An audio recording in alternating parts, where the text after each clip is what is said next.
ప్రముఖ సింగర్ మనో కుమార్లపై తమిళనాడు పోలీసులు కేసు నమోదు చేశారు. మద్యం మత్తులో ఇద్దరిపై దాడి చేసి పరారీలో ఉన్న గాయకుడు మనో కుమార్ల కోసం పోలీసులు తీవ్రంగా గాలిస్తున్నారు. ఈ ఘటనలో ఇద్దరిని అరెస్ట్ చేయగా మరో ముగ్గురు పరారీలో ఉన్నారు. చెన్నై అలంపాకానికి చెందిన కాలేజీ విద్యార్థులు 20 ఏళ్ల కృపాకరన్, 16 ఏళ్ల మధురవాయల్ వలసరవక్కం శ్రీదేవి కుప్పంలోని ఫుట్బాల్ అకాడమీలో శిక్షణ తీసుకుంటున్నారు. మంగళవారం రాత్రి అకాడమీ నుంచి తిరిగి వస్తూ స్థానిక హోటల్లో టిఫిన్ చేసేందుకు వెళ్ళాడు. అదే సమయంలో మనో కుమార్లు రఫీ, షకీర్లతో పాటు వారి స్నేహితులు మొత్తం 5 మంది అక్కడే ఉన్నారు. ఈ 5గురు మద్యం మత్తులో కృపాకరంతో పాటు 16 ఏళ్ల బాలుడితో గొడవ పడ్డారు. గొడవ పెద్దదవడంతో ఆ ఇద్దరిపై దాడి చేశారు.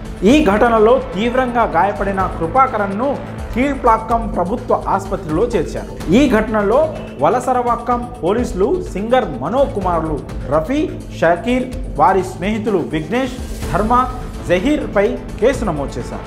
వీరిలో ఇద్దరిని అరెస్ట్ చేయగా మరో ముగ్గురు పరారీలో ఉన్నారు. హత్య, బెదిరింపులు, దాడి, అసభ్యకరంగా ప్రవర్తించడం వంటి 4 సెక్షన్ల కింద పోలీసులు కేసు నమోదు చేశారు.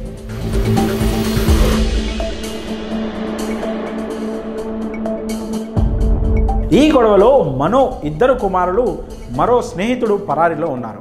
వీరి కోసం పోలీసులు తీవ్రంగా గాలిస్తున్నారు.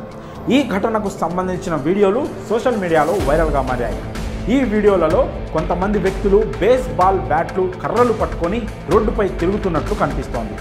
రోడ్డు పక్కన ఓ స్ట్రీట్ ఫుడ్ సెంటర్ వద్ద ఓ వ్యక్తిపై దాడి చేస్తున్న దృశ్యాలున్నాయి. గొడవ పడుతున్న వారిలో మనో కుమారులు కూడా వీడియోలో కనిపిస్తున్నారు.